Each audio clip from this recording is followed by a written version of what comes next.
O governo de hoje é como uma daquelas crianças que precisa de vigilância constante para não fazer nada errado.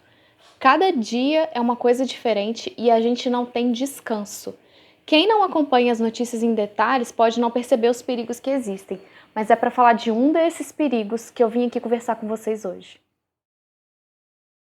O dia 29 de março começa com uma notícia boa. Ernesto Araújo pede demissão.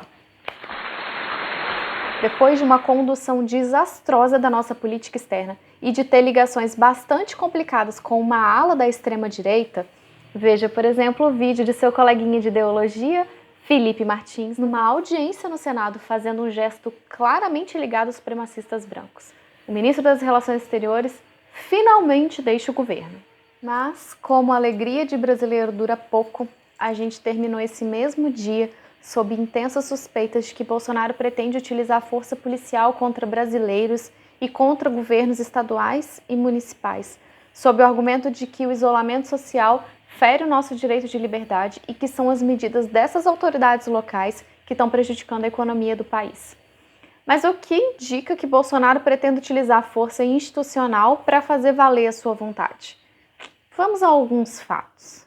Um dia antes, no domingo, dia 28, vimos um policial em Salvador, numa situação clara de descontrole emocional, entrar em conflito armado com seus colegas de profissão e acabar morto, como forma de evitar maiores danos aos policiais que estavam ali e a terceiros.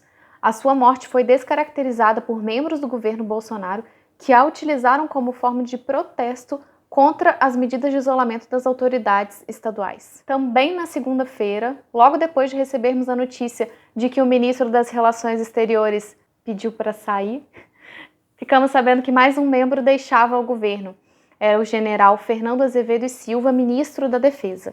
Ele publicou uma nota oficial em que afirmou que, durante o tempo em que permaneceu no cargo, preservou pelas Forças Armadas como uma instituição de Estado, deixando implícito que o provável motivo de sua saída seja sua dificuldade em acatar alguma decisão de Bolsonaro que implicasse na utilização das Forças Armadas como uma instituição de governo, ou seja, para atender à vontade política pessoal do presidente. Lembrando mais ou menos o motivo que fez Sérgio Moro deixar o governo em abril do ano passado. Logo depois, os 3 comandantes das Forças Armadas apresentaram renúncia coletiva em apoio ao general Fernando Azevedo e Silva e apresentando sua discordância em relação ao presidente da República. A gente foi acompanhando tudo isso sem entender exatamente o que acontecia nos bastidores. A intenção só ficou clara quando, na terça-feira, o líder do PSL na Câmara, o Major Vitor Hugo, tentou pautar a votação de um projeto de lei que ele apresentou agora, no dia 25 de março, que modifica a Lei de Mobilização Nacional para incluir como um dos motivos que justifica a decretação desse estado de mobilização a pandemia que a gente vive agora. E o que isso significa? Bom, antes de qualquer coisa, a gente precisa entender que essa lei foi criada para regulamentar as medidas que o presidente da República pode tomar numa situação de invasão estrangeira. A única hipótese é invasão estrangeira, ou seja, guerra. Imaginem nosso país em guerra. Nosso território sendo atacado, nossas casas destruídas, o efetivo pessoal e material das Forças Armadas diminuindo. Numa situação dessas, é justificável que o presidente da República possa convocar civis, possa convocar policiais para auxiliar as Forças Armadas para defender o nosso país. É justificável que ele coordene a produção das fábricas para que a gente possa ter mais material que é necessário para a nossa defesa. É justificável que ele ocupe bens, que ele tome as medidas necessárias para proteger o nosso país. Isso, numa situação de guerra entre nações, é completamente compreensível. Mas o Bolsonaro quer utilizar esses poderes agora, numa guerra que ele criou na cabeça dele, entre ele e os governadores estaduais e municipais que estão tendo que impor as medidas de isolamento social para evitar uma verdadeira chacina por esse vírus. Que fique claro, Bolsonaro quer impor um estado de mobilização nacional criado para lidar com situações de guerra, nunca antes implantado no nosso país, para lidar com a pandemia. A justificativa do projeto de lei não podia ser mais hipócrita. Um governo que subestimou a pandemia, que é contra o uso de máscara, que boicotou a vacinação alegando que ela teria efeitos colaterais, sendo que ao mesmo tempo incentivou um tratamento precoce, esse sim, comprovadamente ineficaz e com efeitos colaterais para o coração e para o fígado, que causou confusão atrás de confusão, em vez de direcionar os esforços para lidar com essa situação de saúde que a gente vive no país. Agora, esse governo admite que não é só uma gripezinha e que a pandemia é tão grave que precisa de um estado de mobilização nacional para lidar com ela. Nesse estado de mobilização nacional, a autoridade que tem a principal função de articular as medidas que vão ser tomadas é o ministro da Defesa. Isso mesmo!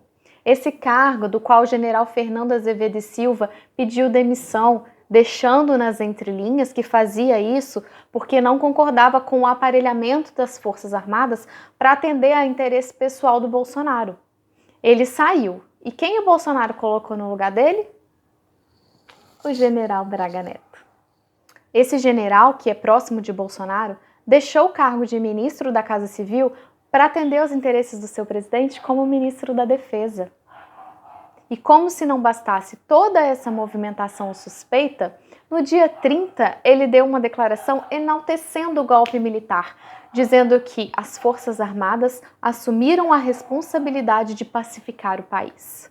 E você pode pensar: mas a pandemia atingiu proporções catastróficas no país, precisa de medidas extraordinárias mesmo. Ele tá certo, só tá tentando tomar as rédeas da situação. Não se engane. O agravamento da pandemia está diretamente relacionado ao negacionismo do presidente. Nunca houve, pelo governo federal, um direcionamento claro e objetivo de como a gente deveria enfrentar esse vírus. A gente só viu trapalhada atrás de trapalhada, deliberada e criminosa, ainda que decorrentes de uma incompetência gigantesca, que foram motivos de piada interna e internacional. Bolsonaro é admirador da ditadura militar. Admirador de violência, de tortura. Quem aí se lembra dele falando isso aqui quando era deputado federal? Eu sou favorável à tortura, tu sabe disso. E o povo é favorável a isso também. Se você fosse hoje o presidente da República, você fecharia o Congresso Nacional? Não há a menor dúvida, daria golpe no mesmo dia. No mesmo dia. Não funciona. E tenho certeza que pelo menos 90% da população ia fazer festa e bater pau. Não vai falar de ditadura militar aqui. Só desapareceram 282. A maioria marginais, assaltantes de bancos, sequestradores. E aonde Só no Carnaval de São Paulo, em 20 anos de regime militar, só no Carnaval de São Paulo, o último morreu mais de 300 através do voto. Você não vai mudar nada nesse país. Tá? Nada, absolutamente nada.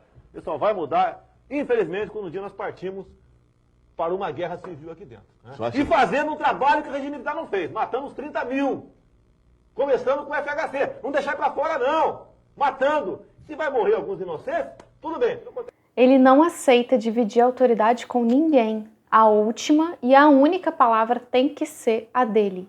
Isso fica muito claro com esse monte de mudança nos ministérios que ele vem fazendo desde o início do mandato, nessa birra infantil com os governadores. Dar um golpe para o Bolsonaro significa ter nas suas mãos as Forças Armadas e as polícias militares para, através delas, fazer valer a vontade dele. E para vocês perceberem que não é exagero dizer que Bolsonaro pretende dar golpe, que ele tem verdadeira adoração por violência e que usaria de violência contra autoridades brasileiras, eu tenho mais um exemplo para dar para vocês. Roberto Jefferson. Roberto Jefferson é um corrupto condenado que cumpriu pena e eu não sei como ele ainda tem voz na política. O fato é que ele é presidente nacional do PTB e hoje é um bolsonarista de carteirinha. Ele fala para os bolsonaristas e pelos bolsonaristas. E ele fez uma live com um vereador de Juiz de Fora há alguns dias atrás, e nessa live ele defendeu que fossem feitas emboscadas contra a Guarda Municipal de Juiz de Fora. Ele disse detalhes estratégicos de como fazer essa emboscada, ele disse como e onde bater nos guardas municipais, ele defendeu violência contra as famílias dos guardas municipais. Isso tudo porque eles estão fazendo cumprir o decreto da prefeitura que determina o isolamento social por conta da pandemia. Eu vou deixar um trechinho aqui dessa live para vocês terem noção do que eu tô falando.